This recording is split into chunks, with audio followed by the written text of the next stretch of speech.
Auggie and Me, the Pluto chapter. Pluto. A few weeks before we moved to Bridgeport, Augie's parents were over at our house helping my parents pack for the big move. Our entire apartment was filled with boxes.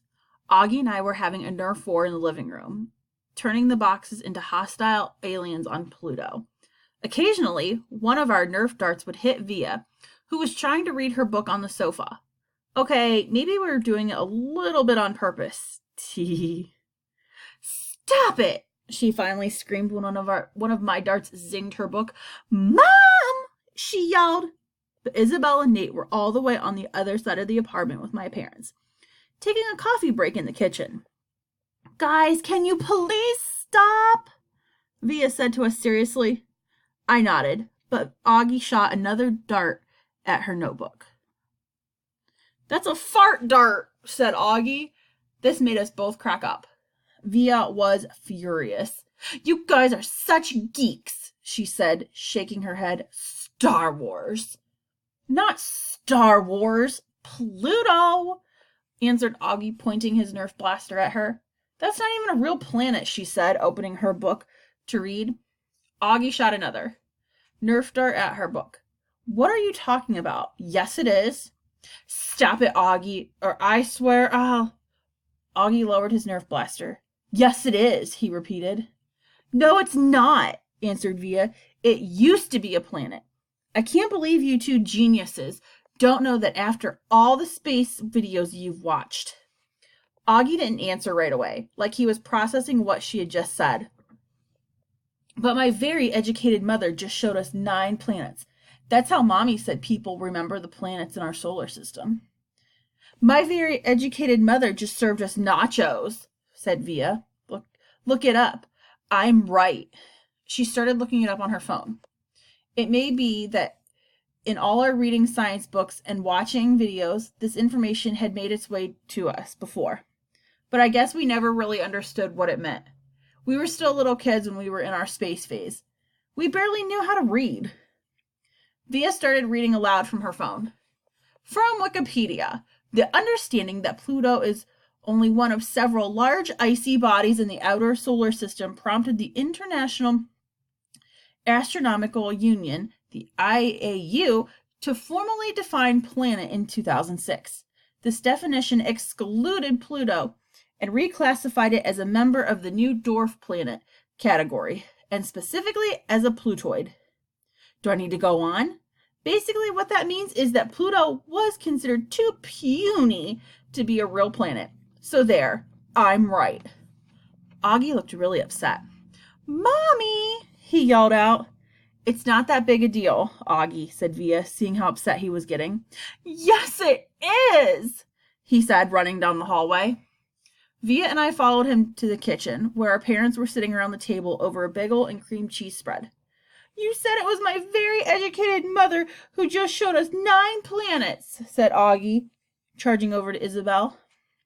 Isabel almost spilled her coffee. What? She said. Why are you making such a big deal about this, Auggie? Via interrupted. What's going on, guys? Asked Isabel, looking from Auggie to Via. It is a big deal, Auggie screamed at the top of his lungs. It was so loud and unexpected, that scream, that everyone in the room just looked at one another. Whoa, Auggie, said Nate, putting his hand on Augie's shoulder. But Auggie shrugged it off. You told me Pluto was one of the 9 planets, Auggie yelled at Isabel. You said it was the littlest planet in the solar system. It is, sweetness, Isabel answered, trying to get him to calm down. No, it's not, Mom, Via said. They changed Pluto's planetary status in 2006. It's no longer considered one of the 9 planets in our solar system. Isabel blinked at Via, and then she looked at Nate. Really? I knew that, Nate answered seriously. They did the same thing to Goofy a few years ago. This made all the adults laugh. Daddy, this isn't funny! Auggie shrieked, and then out of the blue, he started to cry. Big tears, sobbing, crying. No one understood what was happening. Isabel wrapped her arms around Auggie, and he sobbed into her neck. Auggie, doggy, Nate said, gently rubbing Auggie on the back. What's going on here, buddy? Via, what happened? Isabel asked sharply. I have no idea, said Via, opening her eyes. I didn't do anything. Something must have happened, said Isabel. Chris, do you know why Augie's so upset? Asked Mom. Because of Pluto, I answered. But what does that mean? Asked Mom. I shrugged. I understood why he was so upset, but I couldn't explain it to them exactly. You said it was a planet, Auggie finally said in between gulps. Even under ordinary circumstances, Auggie could be hard to understand sometimes. In the middle of a crying fit, it was even harder. What, sweetness? Whispered Isabel.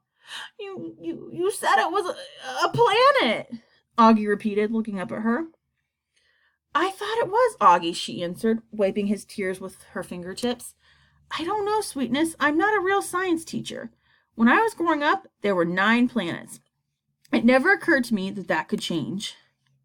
Nate knelt down beside him.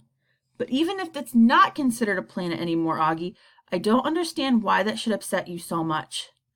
Auggie looked down, but I knew he couldn't explain his Plutonian tears. 10:28 p.m.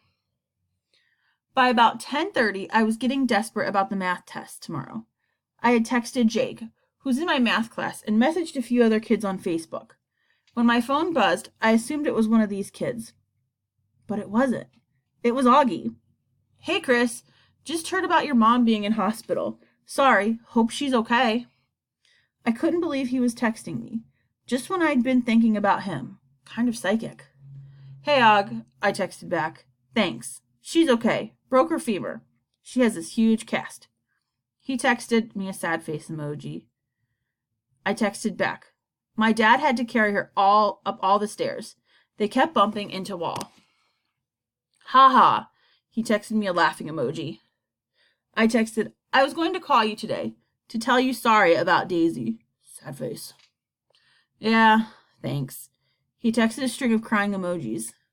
Hey, remember the Galactic Adventures of Darth Daisy? I texted. This is a comic strip we used to draw together about 2 astronauts named Glebo and Tom who lived on Pluto and had a dog named Darth Daisy. Haha, yeah. Major Glebo. Major Tom.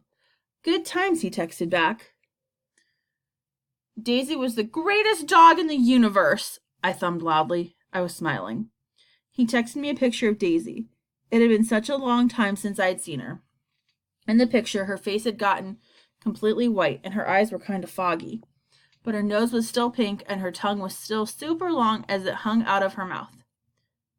So cute, Daisy, I texted. Darth Daisy. Haha, take that, Via, I wrote. Remember those fart darts? Ha ha ha. I was smiling a lot at this point. It was the happiest part of my day, to be truthful.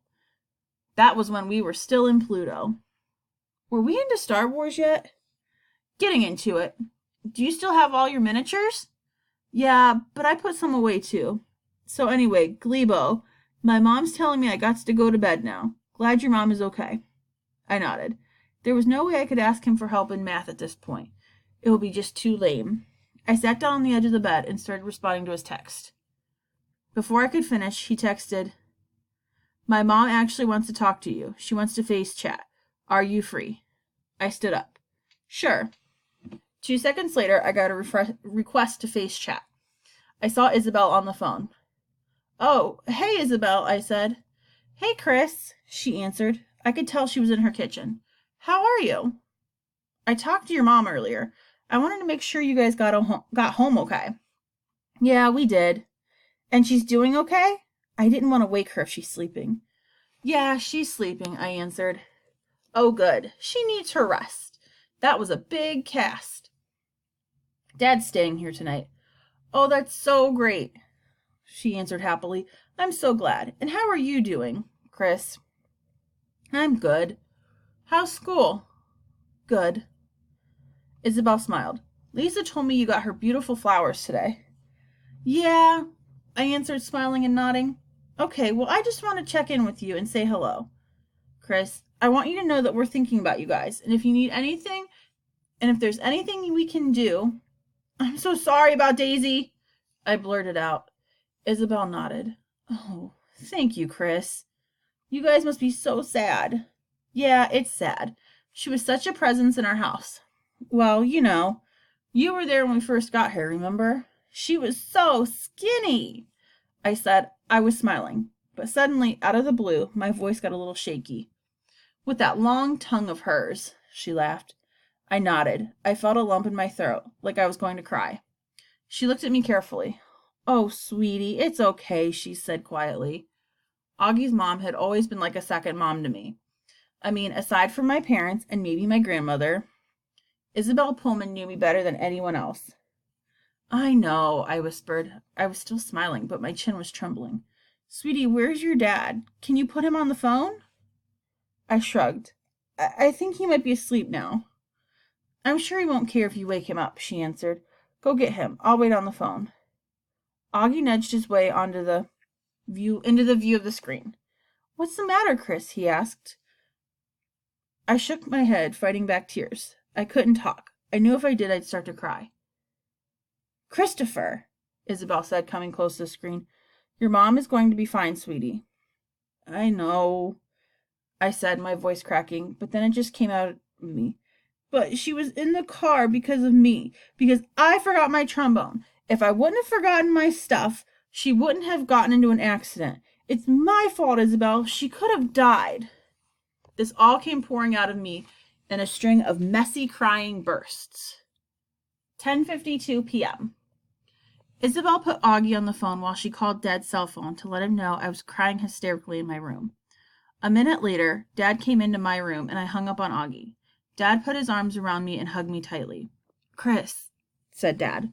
It was my fault, Daddy. It was my fault she was driving. He untangled himself from my hug and put his face in front of my face. Look, Chris, he said. It's not your fault. She was on her way back to school with my stuff. I sniffled. I told her to hurry. She was probably speeding. No, she wasn't, Chris. I promise you. What happened today was an accident. It wasn't anyone's fault. It was a fluke, okay? I looked away. Okay, he repeated. I nodded. And the most important thing is that no one got seriously hurt. Mom is fine, okay, Chris? He was wiping my tears away as I nodded. I kept calling her Lisa, I said. She hates when I do that. The last thing she said to me was love you, and all I answered was bye, Lisa, and I didn't even turn around. Dad cleared his throat. Chris, please don't blame yourself. And don't beat yourself up, he said slowly. Mom knows you love her so much. Listen, this was a scary thing that happened today. It's natural for you to be upset. When something scary like this happens, it acts like a wake-up call, It makes us reassess what's important in life. Our family, our friends, the people we love. He was looking at me while he was talking, but I almost felt like he was talking to himself. His eyes were very moist. Let's just be grateful she's fine, okay, Chris? And we'll take really good care of her together, okay? I nodded. I didn't try to say anything, though. I knew it would just come out as more tears. Dad pulled me close to him, but he didn't say anything either. Maybe for the same reason.